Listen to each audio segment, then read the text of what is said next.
Maraming estudyante ang naghihirap makapasok lamang ng paaralan. Karamihan dito ay sa mga pampublikong paaralan lamang nag-aaral sa kadahilanang di nila kaya ang matrikula sa mga pampribadong paaralan.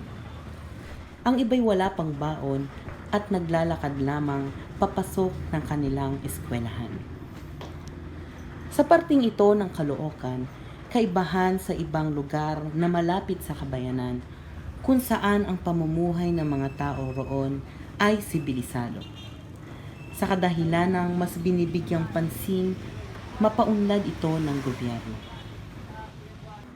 Ang ilog na ito ang nagsisilbing daan ng mga tao papunta sa kanilang paroroonan, kung saan may iba't ibang basura tulad ng plastik, bote, lata at iba pa. Tanging mga bato-bato lamang ang tinatapakan upang makatawid.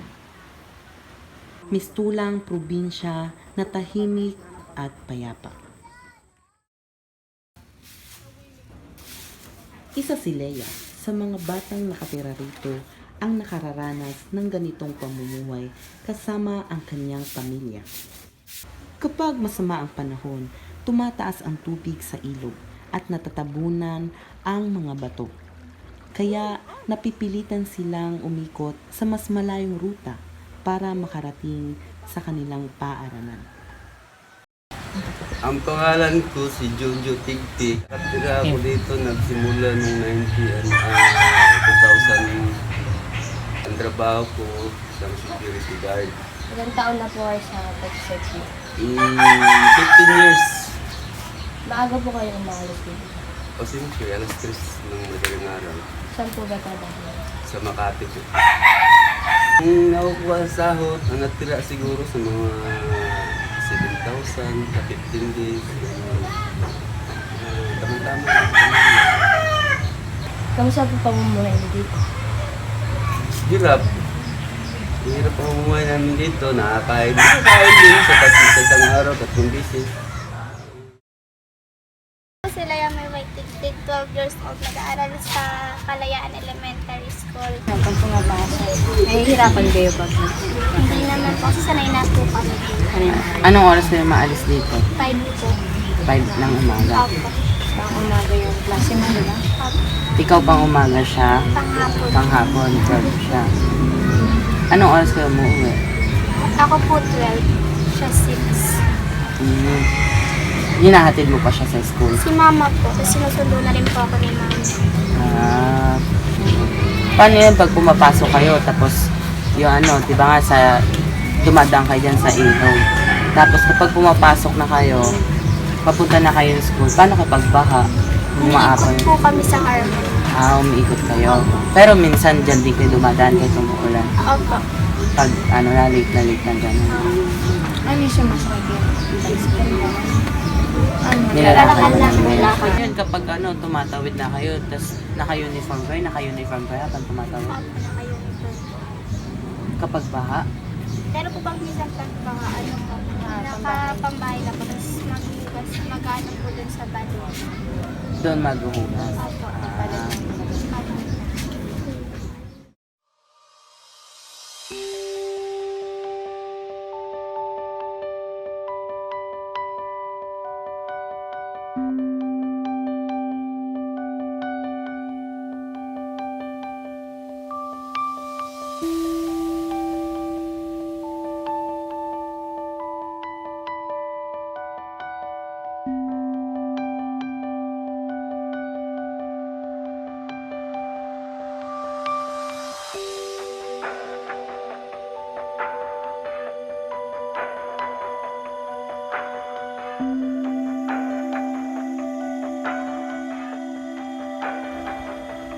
Sa araw na ito, papasok ang mga bata. Maswerte sila dahil nakisama ang panahon.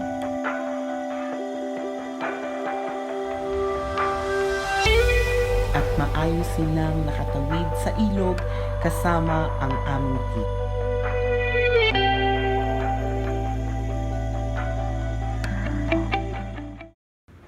Ito ay isa sa ikinabubuhay ng kanilang pamilya na nakatutulong para sa kanilang pangkabuhayan. Ilan taon na po kayo naggaganyan po? 6 na. Kasi 6 na ano kami dito. Ay, 7 na o 6. Simula po nung lumipat kayo dito, yan na po yung trabaho niyo. Sa paggaganyan po, magkano po yung puhunan niyo po? Depende po. Kasi pag kahit makapunan ka ng 500, kikita ka na. Mas malaki na yung malaking kita niyo dyan po. Oo, kasi ano to eh. Mas lalo pag ganitong gawa, bulaklak. Matriple pa yung puhunan. Tiyaga lang talaga. Tiyaga lang talaga importante dito. Kasi pang hindi naman to pang export to eh. Ay, pang-sport po. Pang export to, hindi to dito. Pang ibang bansa to. Sa ibang bansa, dinideliver din ng pagka-deliver niyo po, dideliver din ng iba. Pero may time din ito na kumbaga hihina siya. Pero babalik na din. Depende po sa season. Kung malakas siya. Sa kada araw po, usually yun po nagagawa niyo. Depende. Kung kunwari, mayroon akong ganito, kung gagawa na lang ako, minsan din ako ng 25 dozen. O 300 pesos na din yun. 25,000. Araw-araw po kayo nagdi-deliver ng ganyan? Kasi hindi naman tuloy-tuloy yung kasi minsan hatid pa ako, magluluto pa, hindi naman ko lang kasi mag-isa.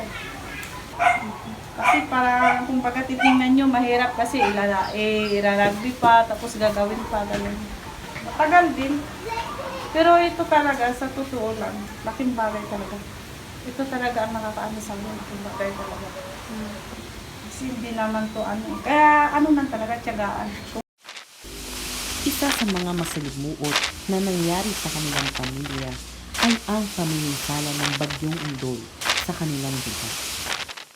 Nung bagyo na yun, wala ako dito eh. Ang pamilya ko lang dito.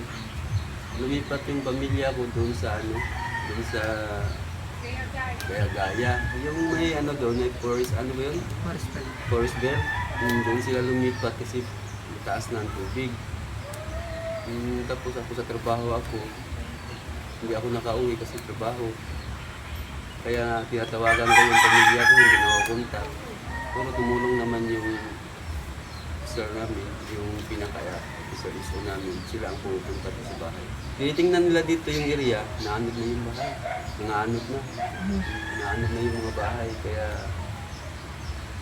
tumawag sa akin kung saan daw pwede. Sabi ko baka doon sa forest big na doon lumipat. Pinuntahan nila din pamilya ko.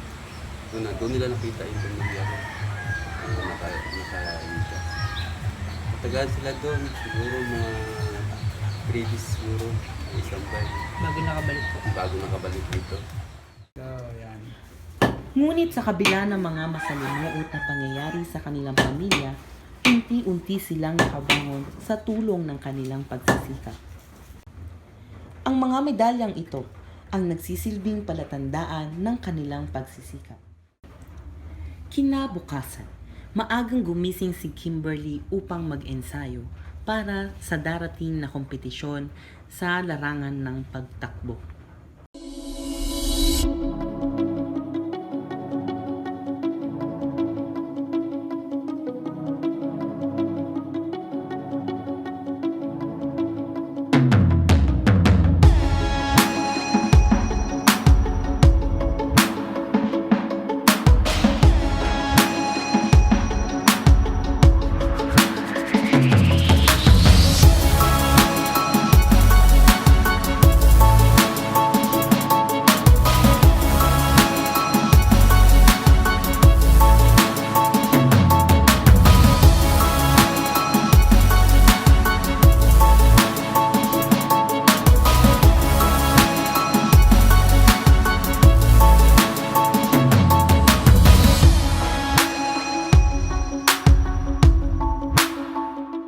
Kailan ka nag-start track and field? Grade 2. Yung ate mo, sumali din ba siya sa Pag nagtitraining kayo, saan kayong lugar? Forest Park. Sino kasama niyo pag umaalis ng ate mo? Yung coach po namin, nagko-coach po kami. Ay, Mahirap ba training ng motorcycle? Ang mga anak ko, nag-aaral po din sa Kalayaan. Tapos sumasali sila ng track and field sa activity ng school. Ang umpisa nun, yun, track and field sa Kalayaan. Tapos nagsikap. Tapos yun, nalo ng mga dami sa mga medal. Yun, na-scholar siya doon. Paano man doon niya, varsity siya sa track and field, sa paaralan na yun. Kaya po sila ng teacher ng elementary naglalaro. Sa ano ba Sa traffic? training po. Para po maging parang varsity. Oo, ganun po. Kasi, kaya nga din sila sumali ng parang yung anak ko na tracking field para lang din. Gusto din na magpag-aral, wala kami. Wala din ako yung panganap ko kundi ito na. Gusto po talaga nila ng yung track and field yung nakatulong sa kanyang mga pag-alis. Pero talaga, mahirap din kasi nagbukwento nga yung anak ko, may pera lang kami. Ayaw na sana niya yung, kasi pagod eh. Gigising siya ng alas 3 ng madaling araw, training, alas 4. Pagdating ng oras ng pasok, papasok na, minsan di pa makakain kasi nahabol niya yung pasok niya, nahabol niya yung oras niya. Kuya, bumili ka ng bigas sa tindahan. Mahigit kalahating oras muna ang kailangang gugulin sa paglalakad bago makarating sa pinakamalapit na tindahan mula sa kanilang tirahan.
Sa kabila ng mga pagsubok, di mababakas sa kanilang mga muka ang kahirapang kanilang dinaranas.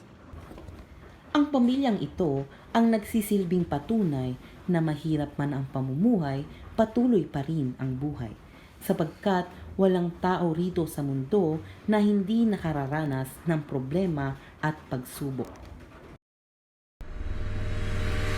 Ang kahirapan ay hindi hadlang upang makamit ang iyong pangarap. Lahat ng ito'y parte ng buhay ng isang tao. Mahirap man ang daraanan patungo sa paroroonan, magtiyaga lamang mararating mo rin ang hangganan. Kasabay ng pag-agos ng ilog, ang patuloy na daloy ng buhay ng mga pamilyang pumaksak man, ngunit di nawala ng pag-asang makabangon muli. Sa aming pag-alis sa lugar na ito, kami ang Pilimon, dala ang mga aral na nagbigay inspirasyon sa aming buhay.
Bakit doon ako?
Andrea! Pag...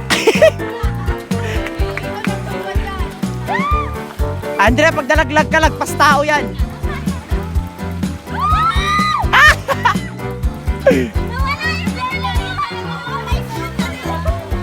Warren!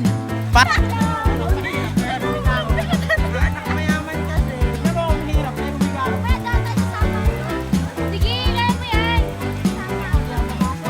Dito na lang. Kalayo pa. Guys, yung pagtawid natin almost 1 hour na.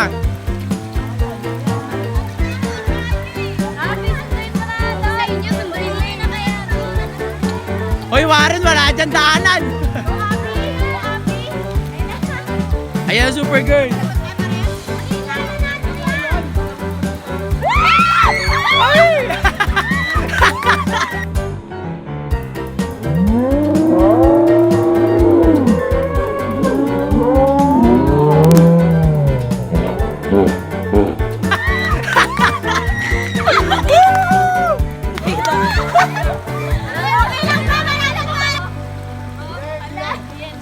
Di ka malulunod, mahaba ka. Huwag ka mag-alala. May alalay pa si Bro. Dalawa pa yung mag-ano. Mga nakadilaw eh. Ikaw din. Okay, huwag ka mag-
Balik ulit tayo.